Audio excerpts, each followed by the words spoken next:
Those horrifying words were plastered on the screen of the laptop. I stared at them, trying to piece it together logically. How could this computer possibly know so much?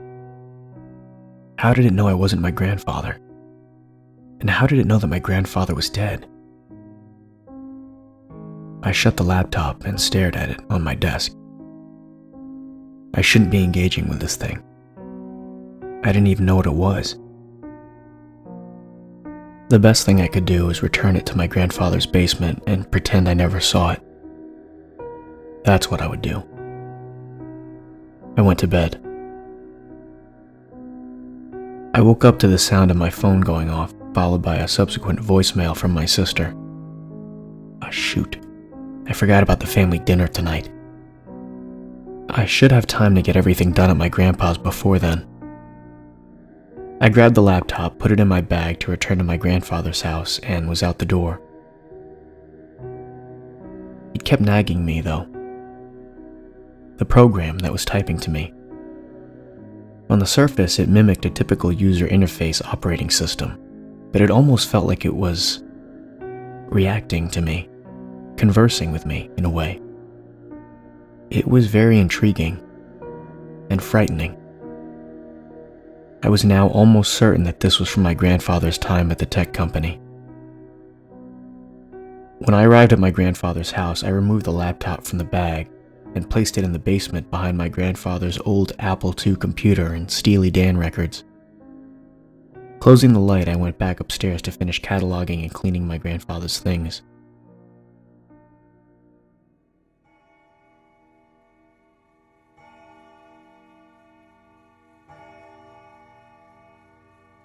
The chime of the clock in the hallway signaled it was probably time to wrap it up and head to my parents' house. As I was cleaning up, I heard a thump and electronic beeps coming from what sounded like the basement. I slowly made my way down there, already anxious as to what I would find. I pulled the cord to turn on the light, and there, sitting on the table in the middle of the basement, was the laptop. Open. Almost definitely not how I remember leaving it earlier. What was more unsettling was the faint luminescent glow coming from the screen. It was on, and there were words appearing on the screen. I moved closer so I could read them.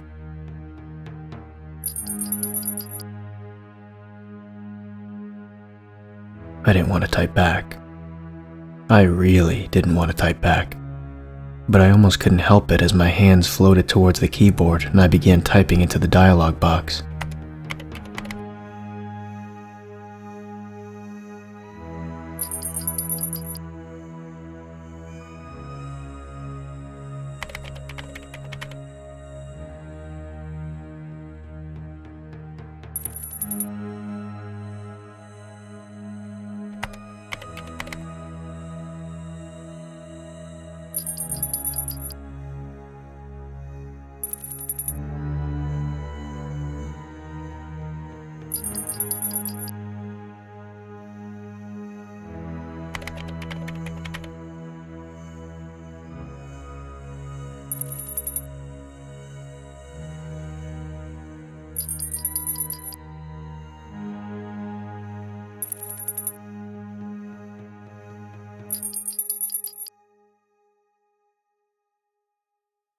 This was getting way too weird for me.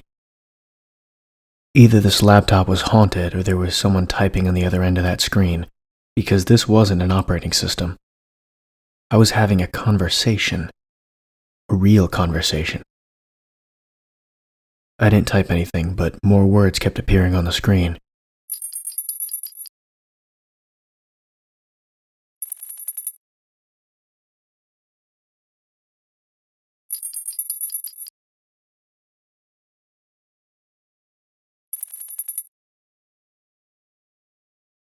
I reread that last line.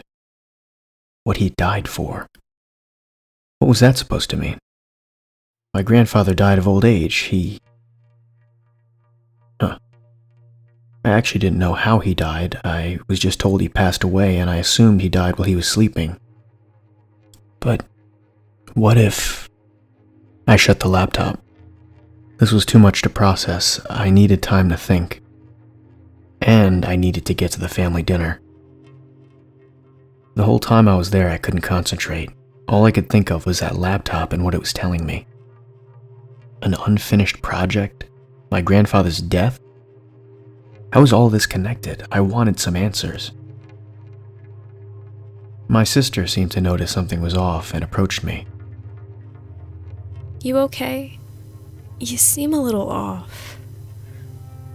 Yeah, I'm fine. You sure? I looked at her with a concerned face. I really didn't enjoy keeping things from my sister. I took a deep breath. I found something at Grandpa's place. The laptop.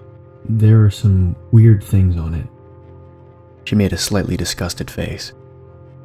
No, not those kind of weird things. I mean, like tech stuff. Stuff from his job, I think. And I'm pretty sure the information on that laptop has something to do with how he died. Brian, I mean, first of all, it sounds crazy. But if that's true, you need to bring that laptop to the police. You shouldn't be fooling around with that on your own, especially if you don't know what it is. I know. I will bring it to the cops, but if I go to them and tell them what I just told you, they'll think I'm crazy. I need evidence first. I need to find something concrete to bring to them. Once I have it, I'll bring the laptop to the cops, I promise. I really don't like this, Brian. Jules, promise me you won't say anything to anyone until I have proof. I don't know who or what is involved. Promise me.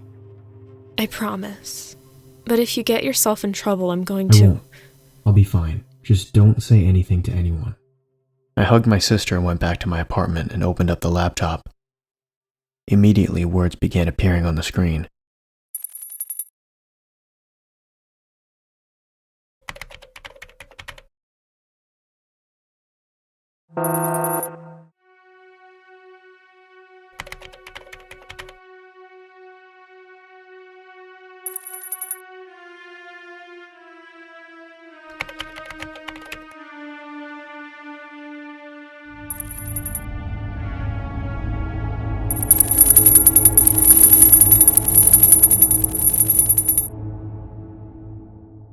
Well, it looks like I was headed back to the basement.